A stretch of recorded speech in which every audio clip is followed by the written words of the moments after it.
Asian विकास bank के बारे में हम पढ़ रहे थे। तो और वो किस तरह से कार्य करता है, इस पार्ट में हम पढ़ेंगे कि जब वो ऋण प्रदान करता है विकासशील राष्ट्रों को या सदस्य राष्ट्रों को, तो किन बातों का ध्यान रखता है, किस तरह के ऋण प्रदान करता है। एशियन विकास बैंक विकासशील सदस्य राष्ट्रों की सरकारों, उनकी किसी भी एजेंसीज, उनके किसी भी राजनीतिक उपविभाग और निजी तथा सार्वजनिक संस्थाएं जो उस राष्ट्र में कार्यशील हैं, या अंतर्राष्ट्रीय और क्षेत्रीय एजेंसियां हैं, या उस क्षेत्र के आर्थिक विकास से संबंधित हैं, उनको प्रत्यक्ष ऋण प्रदान कर सकता है। बैंक ऐसा कोई भी ऋण प्रदान नहीं करता यदि सदस्य राष्ट्र अपने क्षेत्र के किसी प्रतिष्ठान को वित्त प्रदान करने में आपत्ति प्रदर्शित करता है। ठीक है, कोई ऑब्जेक्शन लगा देता है, तो बैंक सिद्धांत तौर पर विशिष्ट परियोजनाओं के लिए सहायता प्रदान करता है, चाहे वे राष्ट्र के किसी भी भाग, उपक्षेत्र या क्षेत्रीय विकास कार्यक्रमों से संबंधित हों, जैसे कृषि या कृषि उद्योग के क्षेत्र, उद्योग विकास बैंक, शक्ति, यातायात या जलापूर्ति, शहरी विकास, शिक्षा और स्वास्थ्य आदि। इन क्षेत्रों में ये ऋण प्रदान करता है। और इसके अलावा भी बहुत सारे क्षेत्र हैं, अगर वो परियोजना को लाभकारी मानता है, हितकर मानता है, तो उनके लिए भी वो ऋण प्रदान करता है। तो बैंक विशिष्ट परिस्थितियों में आयात वित्त की आवश्यकता पूर्ति हेतु भी ऋण प्रदान करता है, ताकि सदस्य राष्ट्र विद्यमान उत्पादन सुविधाओं के अप्रायोगिक भाग का प्रयोग कर सकें। इस प्रकार की सहायता उच्च प्राथमिकता वाले क्षेत्र, आवश्यक औजार के लिए, विदेशी विनिमय की कमी, कच्चे माल आदि के लिए दिए जाते हैं। ठीक है, तो ये है आयात वित्त के रूप में इसको दिया जाता है। इसके अलावा विशिष्ट विकास परियोजना के संबंध में व्यक्तिगत वित्त आवश्यकताओं की पूर्ति भी करता है, जिनकी की कोई गारंटी होती है, उसके लिए गारंटी दी जाती है।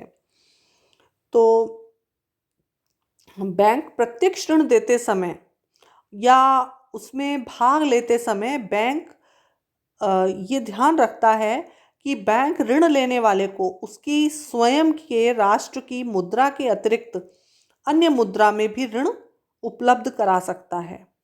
ठीक है, जो कि उसकी परियोजना की लागतों को पूरा करने के लिए विदेशी विनिमय लागतों के रूप में आवश्यक हैं।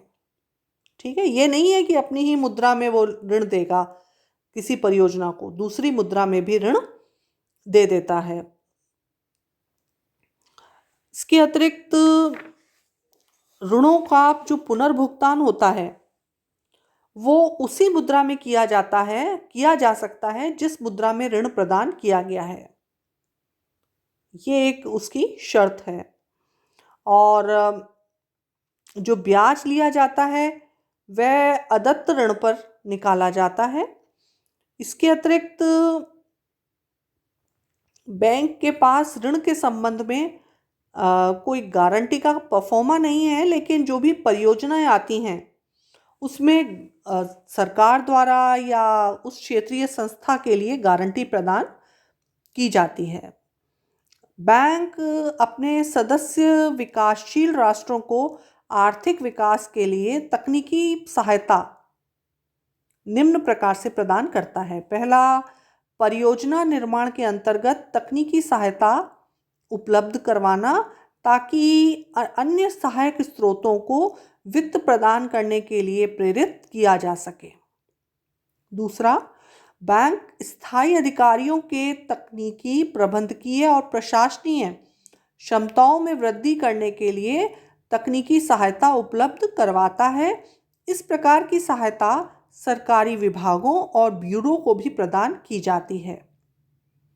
तीसरी बात, क्षेत्रीय और समस्या मूलक अध्ययन पर ध्यान देना जो कि किसी विशिष्ट योजना पर निर्भर हो, है ना। चौथा, विकासशील सदस्य राष्ट्रों के मध्य तकनीकी सहयोग का विकास करना। तो एशियन विकास बैंक क्या करता है? तकनीकी सहायता अपने सलाहकारों और विशेषज्ञों के माध्यम से एक अनुबंध के आधार पर प्रदान करता है, और ये अनुबंध भी दीर्घकालीन या अल्पकालीन हो सकता है, जिसका संबंध परियोजना निर्माण, परियोजना के कार्यान्वयन तथा संस्था को सलाह के रूप में सहायता देने से संबंधित हो सकता है। ठीक है, तो एशियन विकास बैंक इस प्रकार की सहायता प्रदान करते समय अंतर्राष्ट्रीय संस्थाओं से भी सहयोग करता है, और फिर वो ऋण प्रदान करता है विभिन्न रूपों में।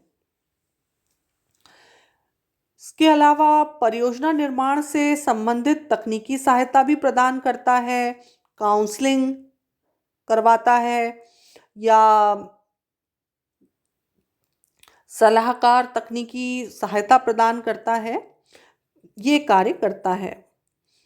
अब एक बात यह है कि ये सहायता ऋण के रूप में भी दे सकता है या अनुदान, या दोनों रूप में भी ये दे सकता है। ये बैंक के जो अधिकारी हैं वही निर्णय लेते हैं, और वही जो भी सलाह देते हैं या निर्णय लेते हैं उसके आधार पर ये प्रदान की जाती है।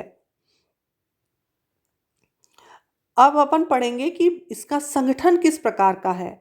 लेकिन मैं एक बात और बता दूं आपको कि एशियन विकास बैंक के अंतर्गत जो ऋण गारंटी, बैंक द्वारा उधार, तकनीकी सहायता और बैंक की अन्य क्रियाओं से संबंधित निर्णय लेने का जो अधिकार है वो संचालन मंडल को ही है। इसलिए अपन ये पढ़ेंगे कि इसका संगठन किस प्रकार का है।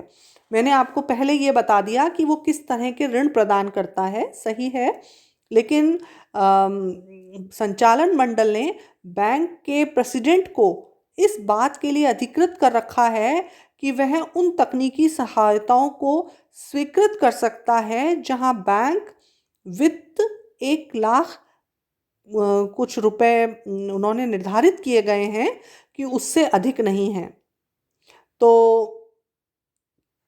अब अपन नेक्स्ट उसमें पढ़ेंगे पॉइंट में कि संचालन मंडल या संगठन कैसा होता है, इसका एशियन विकास बैंक का संगठन कैसा होता है।